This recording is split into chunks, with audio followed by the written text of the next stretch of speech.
ప్రతిసారి వంట చేసేటప్పుడు అల్లం వెల్లుల్లి పేస్ట్ తయారు చేసుకోవాల్సి వస్తుందా? ఇలా ఒక్కసారి చేసుకొని పెట్టుకుంటే చాలా టైం సేవ్ అవుతుంది మనకి.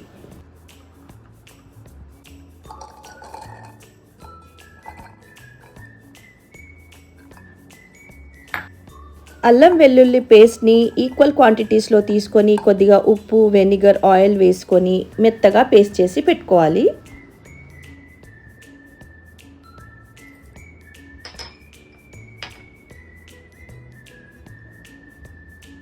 వెనిగర్ వేయడం వలన పేస్ట్కి కొంచెం ఎసిడిటీ వచ్చి ఫ్లేవర్ బాగా ఉండటానికి సహాయపడుతుంది. ఆయిల్ వల్ల పేస్ట్ స్మూత్గా ఉంటుంది. ఇప్పుడు ఈ పేస్ట్ని ఐస్ క్యూబ్స్ ట్రేలో వేసి ఫ్రీజ్ చేసుకోవాలి. ఐస్ క్యూబ్ ట్రేలో ఫిల్ చేసిన తర్వాత మిగిలిన అల్లం వెల్లుల్లి పేస్ట్ ఒక క్లీన్ కంటైనర్లో పెట్టి ఫ్రిడ్జ్లో స్టోర్ చేసుకుంటున్నాను. దీన్ని ఒక వారం లోపే ఉపయోగించడానికి ఇందులోకి వేసుకొని పెట్టుకుంటున్నాను.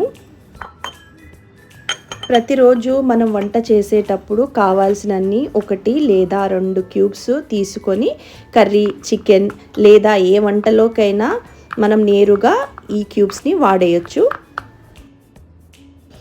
ఇలా మనం ఐస్ క్యూబ్ ట్రేలో కానీ ఒక బౌల్లో కానీ ఇలా స్టోర్ చేసి పెట్టుకుంటే కనుక మనం ప్రతిసారి అల్లం వెల్లుల్లిని తొక్క తీసి పేస్ట్ చేసుకునే పని ఉండదు.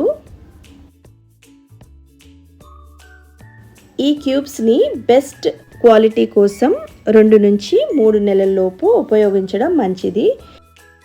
అల్లం వెల్లుల్లి పేస్ట్ చేసేటప్పుడు కొద్దిగా ఆయిల్ వేయడం వలన పేస్ట్ స్మూత్గా అవుతుంది. వంట చేసేటప్పుడు ఫ్లేవర్స్ ఈజీగా మిక్స్ అవుతాయి. అల్లం వెల్లుల్లి ఫ్లేవర్ వంటలో బాగా బ్లెండ్ అవుతుంది.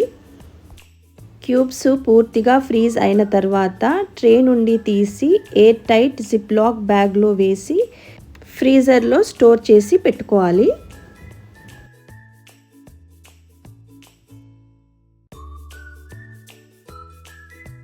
ఎప్పటి నుంచి అయితే నేను ఈ విధంగా క్యూబ్స్లా చేసి పెట్టుకుంటున్నానో నాకు చాలా టైం సేవ్ అవుతుంది వంటలో.